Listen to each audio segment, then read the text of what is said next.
This is going to be an NFL edition, and in this NFL edition, we are talking about the Chicago Bears.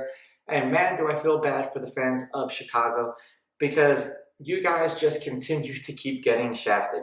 Whether it's quarterbacks in your division getting traded out, or the Packers being as dominant of a dynasty as they've been because they can actually find quarterbacks, and your luck with quarterbacks is atrocious. Then the news comes out today that the Seattle Seahawks were offered 3 first-round picks from the Chicago Bears, 1/3, and 2 starting players, which they didn't name yet, which I'm sure they'll name very soon. And Pete Carroll jumped in at the last minute and vetoed it. Now, I understand why Pete Carroll vetoed this trade, because the Bears made the playoffs with Mitch Trubisky and Nick Foles, who are 2 backup quarterbacks. So now, if you take someone like Russell Wilson and you add him to the Chicago Bears, the Bears are probably going to be the front runners to win the division, right up there with the Green Bay Packers. And it'll probably be neck and neck, sort of like how New Orleans Saints and Tampa Bay Buccaneers are in the NFC South, where it's like, who's going to win the division? Who's going to get the wild card? That would essentially be the same feel for the division. Now, I also don't blame Pete Carroll for doing this, because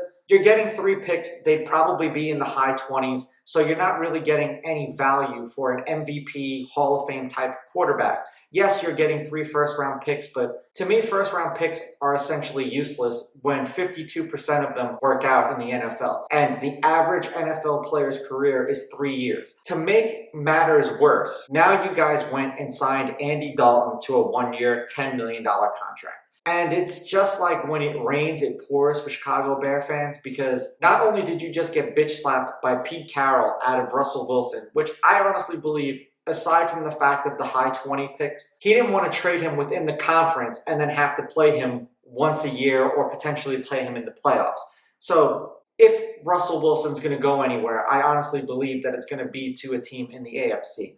But then you guys get Andy Dalton. And now, last year, with the Dallas Cowboys, Andy Dalton completed 65% of his passes, threw 14 touchdowns, 8 interceptions, had an 87.3 passer rating for 2,170 yards. Now, I understand that he was hurt and he didn't play all of those games. I think he missed like 4 games last season. So it's hard to really judge him based off of what it was, and we see the Cowboys for what they are. And I don't put all of that on him, but they're going to blame him for everything because Dak Prescott got hurt. And now that Dak Prescott got signed, the Cowboys are saved. But getting back to the Chicago Bears, if you're a Bears fan, I know that this leaves an awful taste in your mouth that you signed Andy Dalton. But it's not the end of the world. As I said, you guys got to the playoffs with Nick Foles and Mitch Trubisky. Andy Dalton is serviceable enough where you guys can make the playoffs. And now I do believe that the Bears are going to make a move and trade up to get someone. And Andy Dalton has that right kind of mentality where he can carry your team for a season, be the veteran leader that you guys need him to be, groom the rookie, and then you can boot his ass out the door next season when the rookie is ready to play whomever it is that you draft. Or even if you guys start Andy Dalton for 5 games and then bench him because you're going to be paying the rookie quarterback nothing.